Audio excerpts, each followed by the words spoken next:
We are going to be talking about, I think it's a fine-looking weekend. A couple of glitches here or there. We'll meet you outside. We'll show you what it looks like.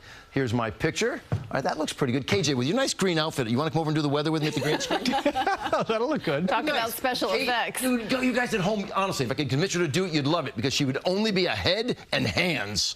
It'd be great looking, Cage. Yes, no, Cage? Any chance you're coming over?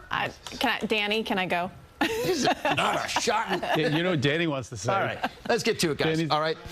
It's a good-looking day out there. Definitely not as humid as we've been experiencing around here. It's 83 degrees on the thermometer. So, again, kudos to my dear buddy Dick. If you're out doing yard work, yeah, I mean, you're hot and you're sweaty out there, but otherwise, we've been just walking the streets of Broadway getting drenched with sweat, right? That's not the case today. 83, pretty good-looking situation out there. Dew points are down.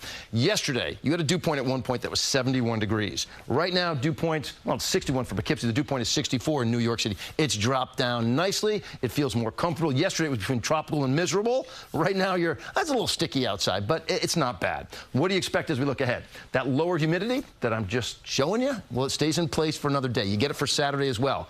Now, there's a pop-up chance north and west tomorrow. It's not a whole lot of rain, but a pop-up chance. I want you to know that. If you're inland, I see it as a possibility for you, not so much at the beaches. Temperatures will be 84 degrees for your Saturday. Get to Sunday, well, now we're back to the hot and humid stuff and a better chance for a shower or storm in the afternoon hours. You got to go past lunchtime, and then I think you could experience that. Much cooler temperatures will be arriving next week. I want to show you that forecast in just a moment. Here's our satellite and radar picture. So we're doing just fine.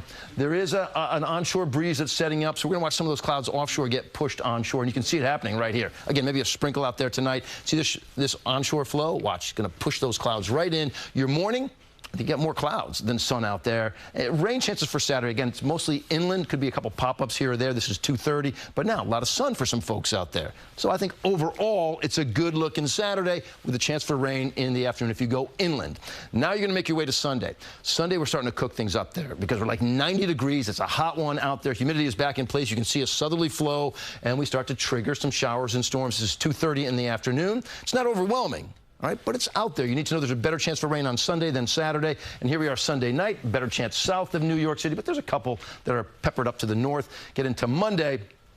Monday, you got the cloud cover in place, and there's a bit of a rain chance, but it's not overwhelming. I do want to show you Saturday. You're 84, Sunday, you're 90. A better chance for that wet weather on Sunday. As we look ahead to what's going on with our tropical system in our area, it's not coming to town. All right, it stays out to sea, but it gets close enough that it's churning up our ocean. So if I can take you back one play, that's what I want to talk about. The rip current risk, and this is going to be Tuesday through Friday, is going to be high. All that water gets pushed on shore, all right, and it channels itself out in a single current, and that is how you deal with the rip current. You swim parallel to the shore to get out of it. But look, it's all being generated by some 6 to 9 foot waves.